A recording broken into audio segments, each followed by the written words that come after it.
வசனங்கள் வரை. அங்கே இருந்து பெயர் சபாவுக்கு போனான். அன்று ராத்திரியிலே கர்த்தர் அவனுக்கு தரிசனமாகி, நான் உன் தகப்பனாகிய ஆபிரகாமுடைய தேவன், பயப்படாதே, நான் உன்னோடே கூட இருந்து என் ஊழியக்காரனாகிய ஆபிரகாம் நிமித்தம் உன்னை ஆசீர்வதித்து உன் சந்ததியை பெருக பண்ணுவேன் என்றார். அங்கே அவன் ஒரு பலிபீடத்தை கட்டி கர்த்தருடைய நாமத்தை தொழுது கொண்டு அங்கே தன் கூடாரத்தை போட்டான். அவ்விடத்தில் ஈசாக்கின் வேலைக்காரர் ஒரு திறவை வெட்டினார்கள். அபிமெலேக்கும் அவன் சிநேகிதனாகிய அகுசாத்தும் அவன் சேனாதிபதியாகிய பிகோலும் கேராரிலிருந்து அவனிடத்திற்கு வந்தார்கள். அப்பொழுது ஈசாக்கு அவர்களை நோக்கி, ஏன் என்னிடத்தில் வந்தீர்கள்? நீங்கள் என்னை பகைத்து என்னை உங்களிடத்தில் இராதபடிக்கு துரத்தி விட்டீர்களே என்றான். அதற்கு அவர்கள், நிச்சயமாய் கர்த்தர் உம்மோடே கூட இருக்கிறார் என்று கண்டோம். ஆகையால் எங்களுக்கும் உமக்கும் ஒரு ஆணை ஏற்பாடு உண்டாக்க வேண்டும் என்று நாங்கள் நிர்ணயம் பண்ணினோம். நாங்கள் உம்மை தொடாமல் நன்மையே உமக்கு செய்து உம்மை சமாதானத்தோட அனுப்பிவிட்டது போல நீரும் எங்களுக்கு தீங்கு செய்யாதபடிக்கு உம்மோட உடன்படிக்கை பண்ணிக்கொள்ள வந்தோம். நீர் கர்த்தரால் ஆசீர்வதிக்கப்பட்டவராமே என்றார்கள் என்பதே வாசிக்கும்படியாக குறிக்கப்பட்ட திருமறை பாடம் வாசித்தாயிற்று.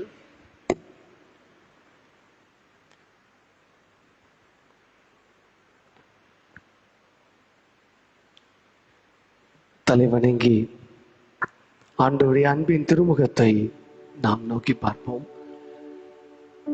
இரக்கங்களின் பிதாவே, மகிழ்ச்சியான ஒரு புதிய நாளின் காலை பொழுதற்காக உமக்கு நன்றி சொல்லுகிறோம். காலைதோறும் புதிதாய் இருக்கிற உம்முடைய வார்த்தைகளை கற்றுக்கொள்வதற்காக காத்திருக்கிறோம். ஆண்டவரே, உம்முடைய திருமறையின் மாண்பையும் இறை அன்பின் ஆழத்தையும் புரிந்து கொள்ள எங்கள் இதயங்களை திறந்தள்வீராக. இயேசுவின் வழியாய் வேண்டுகிறோம். எங்கள் ஜெபம் கேளும் அன்பின் ஆண்டவரே, ஆமென். ஆண்டவரும் அருமை இரட்சகருமாக இயேசு கிறிஸ்துவின் ஒப்பற்ற திருப்பெயரால் இந்த காலை வழிபாட்டுக்கு வருகை தந்திருக்கிற அன்பு சகோதர சகோதரிகள் யாவரையும் இந்த காலை தியான வேளைக்கு அன்போடு வாழ்த்து சொல்லி நான் வரவேற்கிறேன். கடந்த 2 வார நாட்களாக தொடர் செய்தியை நாம் கேட்டுக்கொண்டிருக்கிறோம். 2 தலைப்புகளின் கீழே நான் உங்களோடு கூட ஆண்டவருடைய வார்த்தைகளை பகிர்ந்து கொண்டேன். ஒன்று, ஐ ஆம் வித் யூ, நான் உன்னோடு கூட இருக்கிறேன். இட்ஸ் அ ப்ராமிஸ், இது ஒரு வாக்குத்தத்தம். அதைத் தொடர்ந்து Lord is with me or Lord is with us, கடவுள் என்னோடு கூட இருக்கிறார் அல்லது கர்த்தர் எங்களோடு கூட இருக்கிறார். இட்ஸ் அ ஃபெய்த் ஸ்டேட்மெண்ட், அது ஒரு விசுவாச அறிக்கை. இந்த நாள் ஒரு புதிய தலைப்பில் தொடர் செய்தியை நாம் கேட்க போகிறோம்.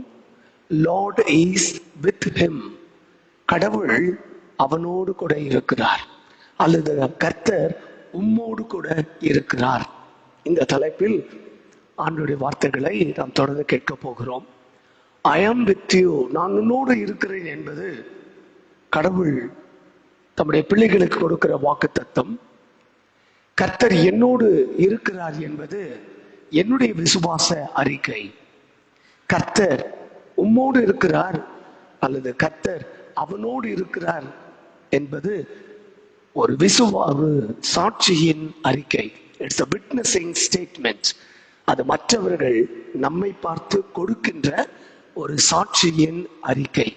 அப்படி திருமறையில ஒரு சிலரை பார்த்து மற்றவர்கள் கர்த்தர் உம்மோடு கூட இருக்கிறார் என்பதை நாங்கள் காணுகிறோம் அல்லது கண்டிருக்கிறோம் என்று சொல்லி சாட்சியாய் சொல்லுவதை பார்க்கிறோம். இன்றைக்கு வாசிக்கேட்ட ஆதியாகமம் 26ஆம் அதிகாரத்தில் அப்படி ஒரு உன்னதமான சாட்சியின் செய்தியை நாம் பார்க்கலாம். ஆபிரகாமின் காலம் முடிந்து ஈசாக்கினுடைய காலம் துவங்குகிறது. அப்படி துவங்குகிற பொழுது கடவுள் ஈசாக்குக்கு தரிசனமாகிறார். ஆபிரகாமுக்கு கொடுத்த வாக்குத்தத்தத்தை ஈசாக்கோடு ஆண்டவர் புதுப்பித்துக் கொள்ளுகிறார் அல்லது நினைவூட்டுகிறார். இது முடிந்ததற்கு பிறகு ஆண்டவர் ஈசாக்கை எகிப்து தேசத்திற்கு போகாதபடி பெலிஸ்தியர் தேசத்திலே தங்கியிருக்கும்படியாய் ஆண்டவர் கட்டளை கொடுக்கிறார். அந்த தேசத்திலே ஈசாக்கு தங்கியிருக்கிறார். அங்கே தங்கி இருக்கிற காலங்களில் கடவுள் ஈசாக்கையும் ரெபேக்காளையும் ஆண்டவர் ஆசீர்வதிக்கிறார். அந்த ஆசீர்வாதத்தை 26ஆம் அதிகாரத்தில் ஒவ்வொன்றாக நாம் வாசிக்கலாம். முதல் ஆசீர்வாதம், அந்த அந்நிய தேசத்துல ஈசாக்குக்கு கடவுள் அந்த தேசத்தின் மக்களின் மூலமாகவே ஒரு உன்னதமான பாதுகாப்பை ஆண்டவர் கொடுக்கிறார். 26ஆம் அதிகாரம் 11வது வசனத்தில், பின்பு அபிமெலேக்கு, இந்த புருஷனையாகிலும் இவன் மனைவியாகிலும் தொடுகிறவன் நிச்சயமாய் கொலை செய்யப்படுவான் என்று எல்லா ஜனங்களும் அறிய சொன்னான். ஈசாக்குக்கு அந்த பெலிஸ்தேர் தேசத்துக்கு போகிற போது தன் தகப்பனாகிய ஆபிரகாமை போலவே அவருக்கு ஒரு பயம் இருக்கிறது இல்லையா? அவருடைய மனைவி அழகுள்ளவள். அவருடைய மனைவி அழகாய் இருப்பதினால அவள் நிமித்தம் தனக்கு பாதிப்பு வரும் என்று ஆபிரகாம் பயந்ததை போலவே ஈசாக்கும் பயந்து, நீ என்னை என்ன சொல்ல வேண்டும்?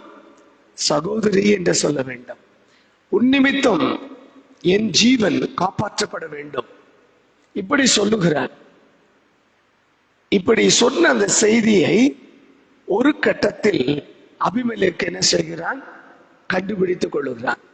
2 பேரும் சகோதரனும் சகோதரியும் அல்ல, கணவனும் மனைவியுமாய் இருக்கிறார்கள் என்பதை கண்டுகொள்ளுகிறான். அதன் பிறகு அபிமெலேக்கு ஈசாக்கை கடிந்து கொள்வதாக திருமறையில வாசிக்கிறோம். அதை தொடர்ந்து அந்த அந்நிய தேசத்துல கர்த்தர் அந்த ராஜாவின் மூலமாய் அவனுக்கு ஒரு பாதுகாப்பை கொடுக்கிறார். இந்த ஈசாக்கையும் இவன் மனைவியாகிய ரெபேக்காளையும் தொடுகிறவன், want to go touched, தொட்டாலே கொலை செய்யப்படுவான். ஒரு மிக முக்கியமான ஒரு பாதுகாவல் திருமறையில கடவுள் நம்முடைய பிள்ளைகளுக்கு கொடுக்கிற ஒரு வாக்குத்தத்தத்தை திருமறையில வாசிக்கிறோம். உன்னை தொடுகிறவன் என் கண்மணியை தொடுகிறான், உன்னை தொடுகிறவன் என் கண்மணியை தொடுகிறான். அற்புதமான கடவுளுடைய பாதுகாப்பை அந்த வசனம் சொல்லும்.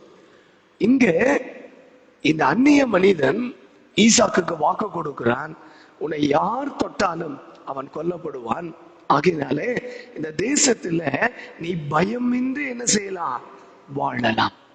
அதுதான் உண்மையிலேயே ஒரு அற்புதமான ஒரு பாதுகாப்பு. நாம் குடியிருக்கிற இடத்துல நம்ம எப்படி இருக்கக்கூடாது? பயம் இல்லாமல் வாழ வேண்டும், பயத்தோடு வாழக்கூடாது. பல நேரங்கள்ல நம்முடைய பிள்ளைகள் எல்லாரும் வெளிநாடுகளில் வாழவும் வெளிநாட்டின் வேலையில பங்கு பெறவும் நம்முடைய பிள்ளைகள் விரும்புகிறார்கள். அது தவறல்ல, நல்லதுதான். ஆனால் இந்த வெளிநாட்டில் வாழ்ந்தவர்கள் அவங்க எல்லாம் கேட்டீங்கன்னா எல்லாம் நல்லா இருக்கும், ஆனா ஒரு சுதந்திரம் இல்லாமல் இருக்கும். அதான் உண்மை. நம்ம தேசத்துல நம்ம எப்படி வேணா போகலாம், ரைட் இண்டிகேட்டர் போட்டு லெஃப்ட்ல போலாம், லெஃப்ட் இண்டிகேட்டர் போட்டு ஸ்ட்ரைட்டா போலாம். என்ன போகும்போது ஒருத்தர் நம்மளை பார்த்து கையை காட்டி திட்டிட்டு போவான், அவ்வளவுதான் சாவுகிறாக்கு காலங்காலத்துல வந்திருக்கிறாங்க இல்லையா, இதெல்லாம் நடக்கும். ஆனா வெளிநாடுகளில அப்படி எல்லாம் என்ன செய்ய முடியாது, செய்ய முடியாது. தவறான இண்டிகேட்டர் போட்டா ஸ்பாட் ஃபைன், அப்பவே 500 திராம் 1000 திராம் கொடுக்கணும். நோ பார்க்கிங்ல வண்டி நிக்கிறது இந்தியாவில் சர்வ சாதாரணம். நாமளே என்ன செய்வோம், நோ பார்க்கிங் தானே, இப்ப வந்துருவோம், நிறுத்திட்டு போலாம், நிறுத்திட்டு போயிடுவோம். ஆனா அங்க அப்படி எல்லாம் நிறுத்த முடியாது. அடுத்த நிமிஷம் வண்டி என்ன ஆயிடும், தூக்கிட்டு போயிடுவான். இல்லைன்னா ஸ்பாட்ல 2000 திராம் 50,000 ரூபாய் ஸ்பாட் ஃபைன் இல்லையா. ஆக அந்நிய தேசத்துல கர்த்தர் அற்புதமான பாதுகாப்பை ஈசாக்கு கொடுக்கிறார். உன்னை தொடுகிறவன் நிச்சயமாய் கொலை செய்யப்படுவான். அடுத்தது, இந்த பகுதியை நாம் வாசிக்கிற போது அந்த செய்திக்குள்ளே போவதற்கு முன்பு ஒரு மிக முக்கியமான ஒரு புரிதலை நாம் எல்லாரும் கற்றுக்கொள்ள வேண்டும். நாம் வாழுகிற இந்த உலகம்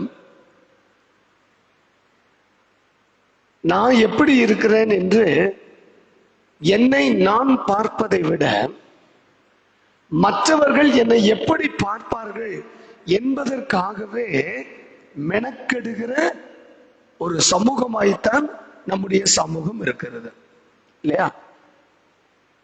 கோயிலுக்கு போறோம், கோயிலுக்கு போகும்போது நீட்டா ட்ரெஸ் பண்ணிட்டு வரணும், அதெல்லாம் தப்பே இல்லை. ஆனா என்னை பார்த்த உடனே என்ன செய்யணும், you are looking so smart today, நீங்க ரொம்ப ஸ்மார்ட்டா இருக்கீங்க அப்படின்னு சொல்லணும். இல்லைன்னா இன்னைக்கு நான் போட்டிருக்கிற அந்த ட்ரெஸ்ஸை பார்த்துட்டு என்ன சொல்லணும், ரொம்ப அழகா இருக்கு, எங்க வாங்கினீங்க.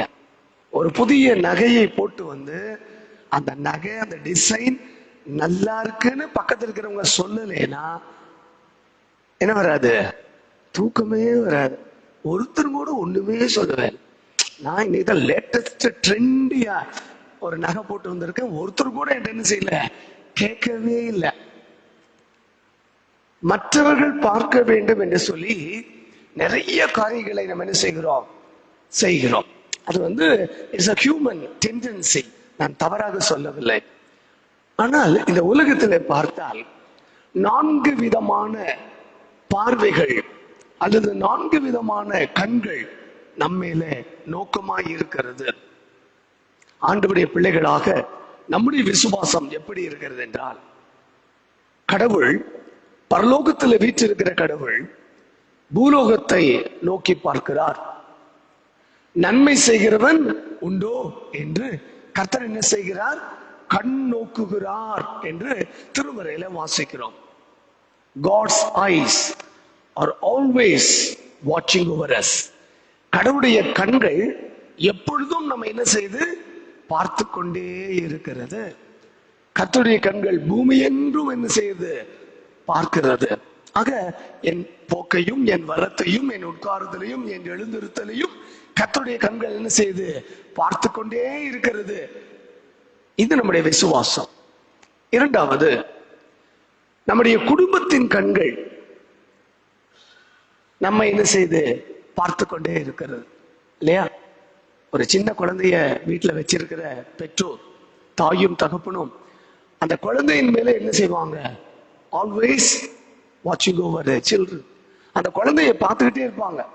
என்ன வேலை இருந்தாலும் உங்களுடைய நினைவுகள் கவனம் எல்லாம் எங்கதான் இருக்கும், குழந்தை மேலதான் இருக்கும். அந்த பையன் எங்க போறான், எங்க வரான், என்ன செய்யறான் பார்த்துட்டே இருப்பாங்க. நம்முடைய ஆலயத்திலும் நான் அநேக இந்த குட்டி குழந்தைகளை வச்சிருக்கிற பேரண்ட்ஸை நான் பார்ப்பேன். அந்த குழந்தை எங்கெல்லாம் போகுதோ பின்னாடியே ஓடிட்டு இருப்பாங்க இல்லையா. குடும்பத்தின் கண்கள், தாயின் கண்கள், தகப்பனின் கண்கள் நம்ம என்ன செய்து பார்த்து கொண்டே இருக்கிறது. மூன்றாவது, the society is watching over us. இந்த சமூகம் நம்ம என்ன செய்து பார்த்துட்டே இருக்கு இல்லையா. இந்த சமூகம் நம்மை பார்த்து கொண்டே இருக்கு. நாம் செய்கிற நன்மையான காரியங்களையும் சரி, நாம் செய்கிற தீமையான காரியங்களையும் சரி இந்த சமூகம் நம்ம என்ன செய்து பார்த்து கொண்டே இருக்கு. சிலர்கள் குருவானவராக என்னுடைய வாழ்விலும் நான் ரொம்ப ஜாக்கிரதையா இருக்க வேண்டிய ஒரு சூழல் எப்போதுமே எங்களுக்கு இருக்கும். உங்களை விட நான் சர்வ ஜாக்கிரதையாய் இருக்க வேண்டும். எங்க போனாலும் சரி எனக்கு என்ன கிடையாது, there is no privacy for a pastor. ஒரு குருவானவருக்கு என்ன கிடையாது, பிரைவசி அப்படின்றதே கிடையாது. நான் நினைச்ச ஒரு ட்ரெஸ்ஸை போட்டுட்டு என்ன செய்ய முடியாது, வெளியில நான் போக முடியாது. பார்த்தேன்னு சொல்லுவாங்க, பாஸ்டர் மாதிரியா இன்னைக்கு இருக்கிறவங்க ட்ரெஸ் பண்றாங்க, ஒரு கமெண்ட் வந்துடும். எங்க நிக்கிறனோ அங்க ஒருத்தர் என்னை பார்ப்பார், இவர் எங்க நின்றுகிட்டு இருக்காரு, இருக்குமா இல்லையா? ஒருவேளை நான் என்னுடைய ஆடை, ஆயருடைய ஆடை கோட், ட்ரெஸ் கோட் கசங்கி ஒரு மாதிரி போட்டு வந்தேன்னா, எங்க ஆயர் சரியான அழுக்கு மூட்டை, அயன் கூட பண்ண மாட்டார், அங்கேயே அப்படியே வந்து உதறி போட்டுட்டு வந்து முன்னாடி நிற்பார். ஸ்மார்ட்டா ட்ரெஸ் பண்ணி நல்ல போட்டு வந்தா என் ஐயர் பார்த்தீங்கன்னா என்னை குறித்து சபை மக்கள் பெரும்பாலும் சொல்லுகிற ஒரு பாசிட்டிவ் கமெண்ட், ஐயர் வந்து நிறைய இந்த ஸ்டோல் விதவிதமா வச்சிருப்பார். ஒவ்வொரு அக்கேஷனுக்கும் பாத்தீங்கன்னா அவருடைய ஸ்டோல் வந்து புதுசு புதுசா இருக்கும்.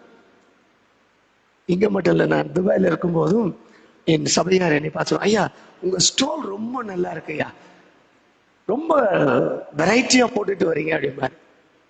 ஆக இந்த சமூகம் நம்மை பார்க்கிறது. நான்காவதாக, நாம் போகிற இடமெல்லாம் the digital eyes or the artificial intelligence eyes are watching over us. நாம் எங்கே போனாலும் யார் பார்க்கிறார்? கேமராவின் கண்கள் நம்மை பார்த்து கொண்டே இருக்கிறது. ஆகையினால இந்த பூமியில நாம் வாழுகிற காலங்கள் எல்லாம் அநேக கண்கள் நம்மை உற்று நோக்கி கொண்டே இருக்கிறது. ஆகையினாலே நாம் மிகவும் எச்சரிக்கையாக இருக்க அழைக்கப்பட்டிருக்கிறோம். சரி, ஈசாக்கை கடவுள் அந்த அந்நிய தேசத்துல பாதுகாத்தார். இப்ப அந்த அந்நிய தேசத்துல இருக்கிற மக்கள் ஈசாக்கை பார்த்து கொண்டே இருக்கிறார்கள். முதல் பார்வை எப்படி இருக்கிறது? அந்நியன் ஈசாக்கு, ரெபேக்காள் பெலிசியருக்கு அந்நியர்கள். இந்த அந்நியர்கள் எங்கள் தேசத்துல எப்படி இருக்காங்க? மிகவும் பாதுகாப்பாக இருக்கிறார்கள். அடுத்தது, அந்த தேசத்துல ஈசாக்கு விதை விதைக்கிறான். பைபிள்ல நாம் பார்க்கிற மிக முக்கியமான 2 தொழில்கள் இல்லையா? காயினுடைய தொழில் விவசாயம், ஆபேலுடைய தொழில் ஆடு மேய்த்தல். இந்த 2 தொழில் தான் உலக வரலாற்றிலே சமூகத்தில் தோன்றின மிக முக்கியமான 2 தொழில்கள். ஆக ஈசாக்கு அந்த அந்நிய தேசத்துல விதை விதைக்கிறான். அவன் விதைத்த விதைக்கு கடவுள் எப்படி பலன் கொடுக்கிறார்? 100 மடங்கு பலன் கொடுக்கிறார். 100 மடங்கு விளைச்சலை அந்த மக்கள் என்ன செய்கிறார்கள்? பார்க்கிறார்கள். இவன் வயல் மட்டும் என்ன செஞ்சிருக்கு? ஏராளமாய் தாராளமாய் விளைச்சலை கொடுத்திருக்கிறது. அதை பார்க்கிறார்கள். அடுத்தது, ஈசாக்கினுடைய ஆடு மாடுகள் எல்லாம் என்ன செய்கிறதா? பெருகுகிறது. அவருக்கு ஆட்டு மந்தையும் மாட்டு மந்தையும் அநேக பணிவிடைக்காரரும் இருக்கிறதை அந்த ஜனங்கள் பார்க்கிறார்கள். அடுத்தது, ஈசாக்கு செல்வந்தனாகி வர வர வர விருத்தி அடைந்து கொண்டே இருக்கிறான் இல்லையா? அவனுடைய வாழ்க்கையை இந்த மக்கள் தூரத்திலிருந்து பார்க்கிறார்கள். பஞ்சம் பிழைப்பதற்காக எங்கள் தேசத்துக்கு வந்தவனுக்கு எங்களுடைய ராஜா என்ன கொடுத்திருக்கிறார்? பாதுகாப்பை கொடுத்திருக்கிறார். இந்த தேசத்திலே விதை விதைத்தான், 100 மடங்கு விளைச்சல் அவனுக்கு கிடைத்தது. ஆடு மாடு ஒட்டகங்கள் நிரம்ப இருக்கிறது. ஏராளமான வேலைக்காரிகளுக்கு இருக்கிறார்கள். அவன் மிகப்பெரிய செல்வந்தனாகி வர வர என்ன ஆயிட்டுக்கிறாரு, அவனுடைய ஐஸ்வர்யம் பெருகிக் கொண்டே இருக்கிறது. ஒரு காலத்தில் இந்தியாவை வறுமை நாடாக பார்த்த மேற்கத்திய உலகத்துக்கு இன்றைக்கு இந்தியாவின் பார்வை எப்படி இருக்கு? வேறு விதமா இருக்கு. உலக பணக்காரர்கள் வரிசையில முதல் 10 இடங்களில எப்படி ஆகிலும் ஒரு அதானியோ அம்பானியோ ஒரு ஷிவ் நாடாரோ என்ன செஞ்சாங்க, அந்த போபர்ஸ் என்று அழைக்கப்படுகிற அந்த பத்திரிகையில உலகத்தின் பணக்காரர்கள் வரிசை அறிவிக்கப்படுகிற போதெல்லாம் அந்த வரிசையில நிச்சயமா யார் இருக்கா? ஒரு அதானியோ ஒரு அம்பானியோ நிச்சயமா என்ன செய்யறாங்க, இடம் பெறுகிறார்கள். அவங்களுக்கு மட்டும் எப்படி காசு சேர்ந்துகிட்டு இருக்கே தெரியல இல்லையா? இப்படி ஒரு யோசனை நமக்கு வரும் இல்லையா? நம்ம என்னதான் சம்பளம் வாங்கினாலும் பொத்தல் பையில போடுற மாதிரி மாச கடைசியில லோன் வாங்க வேண்டிய ஒரு சூழலுக்கு தான் நம்ம போறோம். ஆனா அங்க மட்டும் என்ன செய்யுது, கோடிக்கு மேல கோடிக்கு போயிட்டே இருக்க. இப்படி நாம் யோசிக்கிறோம். இந்த ஈசாக்கையும் அவன் குடும்பத்தையும் இந்த பார்வையில பார்க்கிறார்கள்.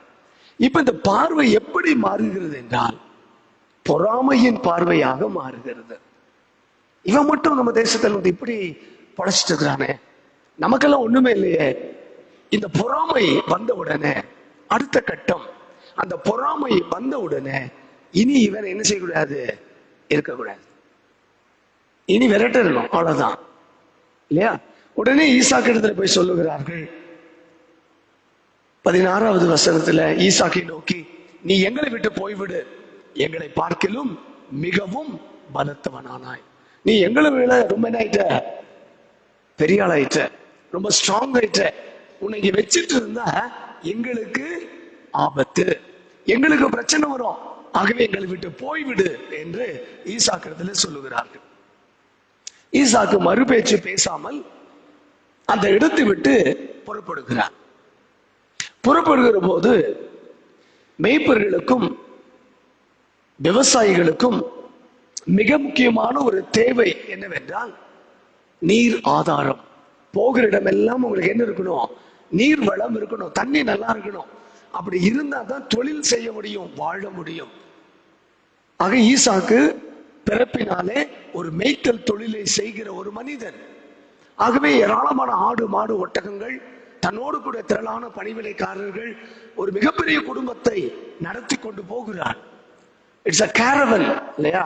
அவர் போகிறது ஒரு மிகப்பெரிய ஒரு படையோடு கூட தான் போகிறான், கூட்டமாய் போகிறான். அப்ப அந்த மக்களுக்கு தண்ணீர் வேண்டும். அப்பா காலத்துல வெட்டின துறவுகளை என்ன செய்யறார், மறுபடியுமாக தோண்டுகிறார். தோன்றின இடத்துல தண்ணி வருது. தண்ணி வந்த உடனே கூடவே பிரச்சனையும் வருது. நோ நோ நோ, இது எங்களுக்கு சொந்தம் என்று சொல்லி பெலிஸ்தர்கள் ஈசாக்கு இடத்துல பிரச்சனை பண்ணுகிறார்கள். இப்படி 2-3 இடங்களில தகப்பனுடைய துறவுகளை திரும்பவுமாக அவர் தோண்டுகிற போதெல்லாம் பிரச்சனை வருகிறது. கடைசியாக ஒரு இடத்துல மறுபடியுமாக துறவை தோண்டுகிறான். அங்க என்ன வரல, பிரச்சனை வரல. உடனே ஈசாக்கு தன் மனதில் யோசித்துக் கொள்ளுகிறான், கர்த்தர் நம்மை இந்த தேசத்துல பலுகி பெருக பண்ண ஆண்டவர் நமக்கு வாய்ப்பை கொடுக்கிறார். இந்த இடத்துல தங்கி இருக்க கடவுள் நமக்கு ஒரு வாய்ப்பை கொடுக்கிறார் என்று சொல்லி 22வது வசனத்துல அவன் நாம் தேசத்தில் பலுகும்படிக்கு இப்பொழுது கர்த்தர் நமக்கு இடம் உண்டாக்கினார் என்று சொல்லி அந்த இடத்திற்கு ரெகோபோத் என்று அவன் பெயர் வைத்தான் என்று வாசிக்கிறோம். அங்கே இருந்து அவன் கடந்து போகிறான். இரவில மறுபடியுமாக கர்த்தர் என்ன செய்கிறார், ஈசாக்குக்கு தரிசனத்தின் மூலமாய் பேசுகிறார். என்ன பேசுகிறார்? மறுபடியுமாக ஈசாக்கு கொடுத்த வாக்குத்தத்தத்தை வலியுறுத்தி, நிச்சயமாய் இதை நான் செய்வேன். நான் உன் தகப்பனாகிய ஆபிரகாமின் தேவன், பயப்படாதே, நான் உன்னோடு கூட இருந்து என் ஊழியக்காரனாகிய ஆபிரகாமின் நிமித்தம் உன்னை ஆசீர்வதித்து உன் சந்ததியை பெருக பண்ணுவேன் என்றான். நான் முதலிலே சொன்ன 2 செய்திகளின் சாரம்சமும் இந்த வசனத்திலே இருக்கிறது. ஒன்று, I will be with you, நான் உன்னோடு கூட இருப்பேன் இல்லையா? நான் உன்னோடு கூட நான் இருப்பேன். இந்த வாக்குத்தத்தம் மறுபடியுமாக உறுதிப்படுத்தப்பட்டதற்கு பிறகு கொஞ்ச காலம் ஈசாக்குடைய வாழ்க்கை சுமூகமாக அந்த தேசத்துல போய்கொண்டு இருக்கிறது. இப்பொழுது அபிமெலேக்கும் அவருடைய நண்பர்களும் ஈசாக்கை சந்திக்க வருகிறார்கள். கால இடைவெளி ஆகிவிட்டது. இப்பொழுது அவருடைய இருதயத்துல ஒரு உணர்வு வருகிறது. ஈசாக்கு அவருடைய மனைவி அவருடைய பிள்ளைகள் எல்லாம் இந்த தேசத்துல இருக்கிற பொழுது நல்லா தான் இருந்தாங்க. அவங்க நமக்கு என்ன செய்யல, ஒரு தொந்தரவுமே பண்ணல. வீணான ஒரு பொறாமையை நாம் தான் உள்ளத்துல வைத்துக் கொண்டு தேவையில்லாமல் ஈசாக்கையும் அவருடைய குடும்பத்தையும் இங்கே விட்டு என்ன செய்தோம், துரத்து விட்டோம் என்று சொல்லுகிற ஒரு குற்ற உணர்ச்சி, ஒரு குற்ற மனப்பான்மை அபிமெலேக்குள்ளே வந்து விட்டது. ஆகவே இப்பொழுது தேடி வருகிறார். ஈசாக்கை தேடி வந்து 28வது வசனத்துல அபிமெலேக்கும் அவனோடு கூட வந்த 2 நபர்களும் சொல்லுகிற செய்தி, நிச்சயமாய் கர்த்தர் உம்மோட கூட இருக்கிறார் என்று கண்டோம். இல்லையா? ஈசாக்கு பெலிஸ்திய தேசத்துக்கு தஞ்சம் பிழைக்க வந்ததை அந்த தேசத்தின் மக்கள் கண்டார்கள். அந்த தேசத்தின் ராஜா அபிமெலேக்கு ஈசாக்குக்கும் ரெபேக்காவுக்கும் கொடுத்த பாதுகாப்பை அவர்கள் கண்டார்கள். ஈசாக்கு விதை விதைத்து 100 மடங்கு ஆசீர்வாதத்தை பெற்றதையும் கண்டார்கள். ஈசாக்குடைய ஆடு மாடு ஒட்டகங்கள் பெருகுகிறதை கண்டார்கள். ஈசாக்குக்கு திரளான பணிவிடைக்காரர்கள் இருந்ததையும் கண்டார்கள். ஈசாக்கு மிகப்பெரிய செல்வந்தனாகி வர வர விருத்தி அடைந்ததையும் கண்டார்கள். அபிமெலேக்கும் அவருடைய நண்பர்களும் விரட்டி விட்ட போது மறுபேச்சு பேசாமல் தான் இருக்கிற இடத்திலிருந்து புறப்பட்ட ஈசாக்கையும் கண்டார்கள். ஈசாக்கு போகிற இடத்தில் எல்லாம் துறவை வெட்டுகிறான், கடவுள் ஆசீர்வதிக்கிறார், தண்ணீர் கிடைக்கிறது, அங்கே இருந்து விரட்டுகிறார்கள், அதையும் கண்டார்கள். ரெகோபோத்துக்கு போகிறார், அந்த இடத்திலே வாழுகிறார், கர்த்தர் ஆசீர்வதிக்கிறார், அதையும் காணுகிறார்கள். இப்பொழுது சத்தியத்தை புரிந்து கொள்ளுகிறார்கள். தேசத்துக்கு பஞ்சம் பிழைக்க வந்தவன் இவனுடைய கடவுளினால நிறைவாக ஆசீர்வதிக்கப்பட்டான். என்னுடைய தேசத்திலே, நம்முடைய தேசத்திலே இருக்கிற மக்களை விட இந்த மனிதன் ஆசீர்வதிக்கப்பட்டான் என்றால் he was something special. அவன் சிறப்புக்கு உரியவன். அவங்களுடைய ஏதோ ஒரு சிறப்பு இருக்கிறது. அவன் இந்த தேசத்தை விட்டு துரத்தினோம், அவனுக்கு அநேக நெருக்கடிகளை கொடுத்தோம், அவன் வாழக்கூடாதபடி தடைகளை உண்டு பண்ணினோம். ஆனால் எதுவுமே அவன் வாழ்க்கையில் என்ன செய்யல, ஒரு பிரச்சனையையோ ஒரு குழப்பத்தையோ ஒரு போராட்டத்தையோ என்ன செய்யல, ஏற்படுத்தல. நாம நினைச்சபடி அவன் வாழ்க்கையில் என்ன செய்யல, ஒன்றுமே நடக்கல. He was something different. அவன் ஒரு வித்தியாசமான ஒரு மனிதனா இருக்கிறான். His life is so different. His attitude is so different. His behavior is so different. ஜனங்கள் எல்லாவற்றையும் பார்க்கிறார்கள்.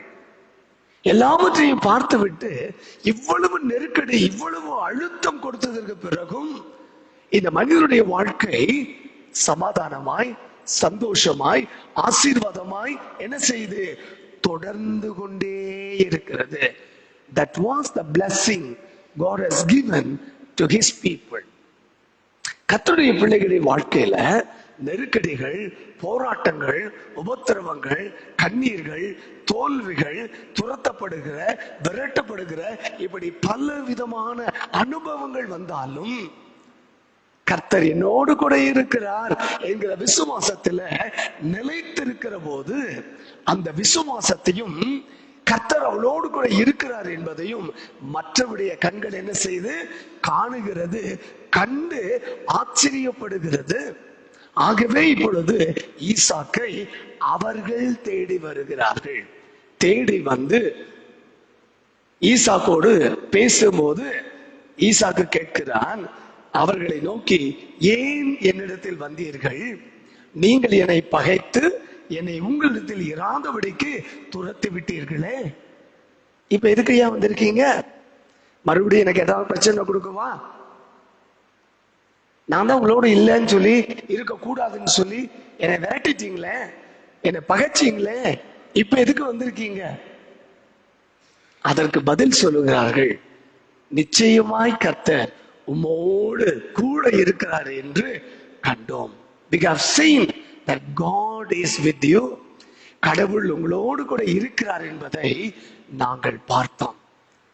ஒவ்வொரு விசுவாசியின் வாழ்க்கையில, ஒவ்வொரு திருச்சபை மக்களுடைய வாழ்க்கையில, ஒவ்வொரு கிறிஸ்தவ குடும்பத்தின் வாழ்க்கையில இந்த சாட்சி வெளிப்பட வேண்டும். டிராக்ஸ் கொடுக்க வேண்டிய அவசியம் இல்லை, மெகாபோன் வச்சுட்டு நற்செய்தி சொல்ல வேண்டிய அவசியம் இல்லை, காடு மேடு போய் ஆண்டவருடைய செய்தியை சொல்லணுங்கிற அவசியம் இல்லை. உங்களை காணுகிறவர்கள் உங்களில கிறிஸ்துவை காணுகிற ஒரு சாட்சியின் வாழ்க்கையை வாழ கற்றுக்கொண்டால், என் வாழ்க்கையே சாட்சி, என் வாழ்க்கையே செய்தி, என் வாழ்க்கையே சுவிசேஷமாக மாறும் என்பதை ஈசாக்கு கற்றுக் கொடுக்கிறார். இப்ப இந்த 3 பேரும் ஈசாக்குக்கு விரோதமாக செய்த காரியங்களை அறிக்கை செய்து ஈசாக்கோடு ஒப்புரவாக வருகிறார்கள். ஒப்புரவாக வருகிற போது ஈசாக்கு அவர்கள் என்ன செய்கிறான்? ஏற்றுக்கொள்ளுகிறான். இல்லையா? It's a Christian discipline, it's a Christian order, it is a Christian blessing. இது ஒரு கிறிஸ்தவ ஒழுங்கு. ஒப்புரமாக வருகிற ஒரு மனிதனை என்ன செய்யணும்? மன்னித்து ஏற்றுக்கொள்ள வேண்டும். பல நேரங்களில் நம்முடைய இதயத்தில் அதற்கு இடமில்லாமல் இருப்பதுண்டு, இல்லையா? இதயத்திலே இடம் தேவை. எதற்கு? மன்னிப்பதற்கும் ஒப்புரவாவதற்கும். We must have a space for forgiveness and for the reconciliation. அது இருந்தால்தான் we are living a witnessing life. அவங்க செஞ்ச அத்தனையும் ஈசா கணிச்சிட்டாரு, மறந்துச்சார். துரத்துனாங்க, கிணறு வெட்டும் போதெல்லாம் பிரச்சனை பண்ணாங்க, போகிற இடமெல்லாம் துரத்திட்டே வந்தாங்க, எல்லாத்தையும் மறந்துச்சார். மறந்து விட்டு ஈசாக்கு அவளோடு கூட ஒரு உடன்படிக்கையை செய்கிறார். அந்த உடன்படிக்கை எப்படி சொல்லப்படுகிறது? உம்மோடைய உடன்படிக்கை பண்ணிக்கொள்ள வந்தோம், நீர் கர்த்தரால் ஆசீர்வதிக்கப்பட்டவராமே. இனி உங்களுக்கு எங்களுக்கு என்ன வேண்டாம்? பிரச்சனை வேண்டாம். நாங்க எப்படி உங்ககிட்ட சமாதானமா இருக்கிறோமோ அதே மாதிரி நீங்கள் எங்களோட என்ன செய்யுங்க? சமாதானமா இருங்கள் என்று சொல்லி ஒரு நல்ல உடன்படிக்கையை செய்து கொண்டு அவர்கள் வந்த வழியே திரும்பி போவதாக திருமறையில நாம் வாசிக்கின்றோம். அன்புக்குரியவர்களே, கர்த்தர் நம்மோடு கூட இருக்கிறார் என்பதை மற்றவர்கள் காணுகிற அந்த அனுபவம் நம்மை குறித்து ஒரு நல்ல சாட்சி என்ன செய்யும்? விளையப்படும். இந்த தவக்காலத்தில் இதை ஆண்டவர் நம்மிடத்துல எதிர்பார்க்கிறார். என்னை காணுகிறவர்கள் எனக்குள்ள இருக்கிற கிறிஸ்துவின் சாயலை காணட்டும். என்னை காணுகிறவர்கள் எனக்குள்ள இருக்கிற கிறிஸ்துவின் தன்மைகளை காணட்டும். என்னை காணுகிறவர்கள் எனக்குள்ளே இருக்கிற கிறிஸ்துவின் நற்செய்தியை காணட்டும். என்னை காணுகிறவர்கள் என்னை அல்ல, என்னிலே கிறிஸ்துவை காணட்டும். நாளைய தினத்தில் மற்றும் ஒரு புதிய செய்தியோடு உங்களை நான் சந்திக்க விரும்புகிறேன். அதுவரையிலும் ஆண்டவருடைய நிறைவான கிருபை நம் அனைவரோடு கூட நிலைத்திருப்பதாக. ஆமென்.